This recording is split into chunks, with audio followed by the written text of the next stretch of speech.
Are hard video games better than easy ones? I hate to say it, but that just might be true. So recently, I've been struggling with a new game called Bit.Trip Run, an iOS title by the folks at Gaiden Games. Hard games have always made me feel a little insecure. How do I hit all those buttons? I only have two hands! Sometimes I feel like I just don't have the patience. Yes, I would like to continue because I'd like to know what the just happened! But still, I try to refrain from dropping the difficulty down to easy. Honestly, I worry that the true mark of a game aficionado is understanding and loving difficulty, to delight in the frustration of Ninja Gaiden or Demon Souls. The game is set up so if you keep dying, the enemies get tougher. To bask in the glory of a game like Impossible Road. Oops, missed. So I have to ask, are hard video games fundamentally better than easy ones? Yes, they are. But before we get into why, we need to understand what makes a difficult game difficult. First, and obviously, precision and dexterity. You need nimble fingers and fancy footwork. It's the split-second pre-conscious tapping of Super Hexagon and the Fred austerity of Dance Dance Revolution. Second, as Will Wright said, they may be easy to learn, but difficult to master. Miyagakure cerebrally twists and turns for hours, and it's just rotating blocks, because it's in 4D.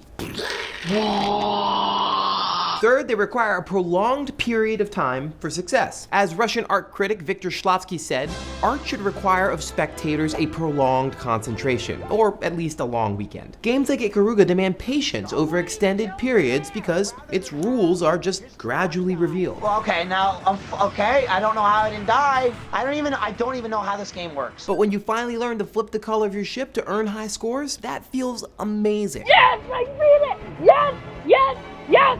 Oh! And finally, games like The Walking Dead and Beyond Two Souls ask complex moral questions that challenge our emotions. Easy games like Wii Sports are delightful, but they lack meaningful choices.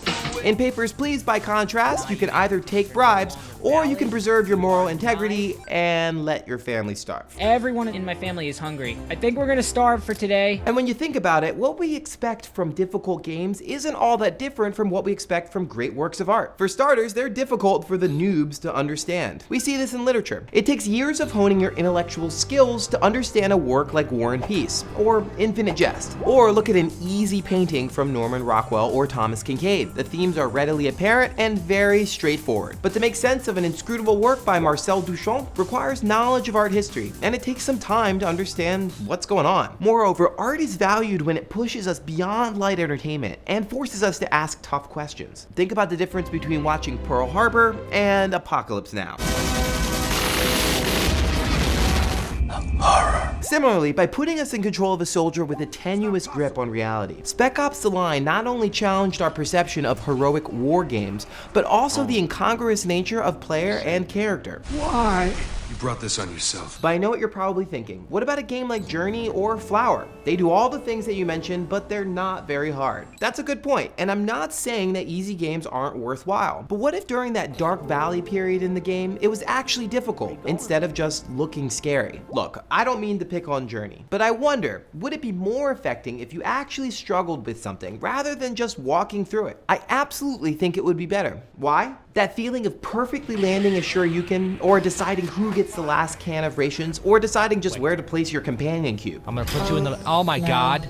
I fizzled that one too. That's what makes games games. Without physical dexterity, on-the-fly strategy, or brain-tugging problem-solving, games are nothing new. Interactive narrative games like Dear Esther are marvelous experiments, but don't fully capture all that games can do. Creating appropriate and unique difficulty is the hallmark of a great designer, and the creative challenge that all great game designers must master. Believe it or not, making impossible games is easy. You could just make a giant pit that Mario can't jump over, or a boss with near infinite life.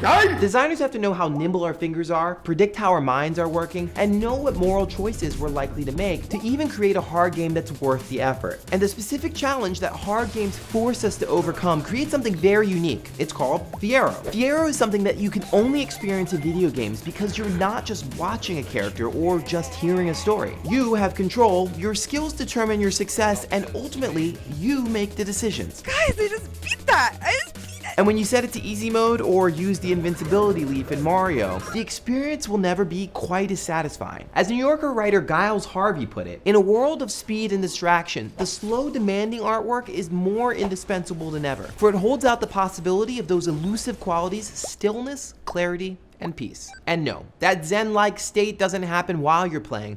And to be totally honest, the importance of difficulty is an open question even amongst game designers. But I think that besting Bowser, Sephiroth, or GLaDOS, that's a sublime feeling that only hard games can offer. So, what do you think? Are hard games better than easy ones? Hash it out in the comments, and if you like what you saw, please subscribe. We'll see you after Thanksgiving. Last week, we talked about addiction in games. Let's see what you all had to say.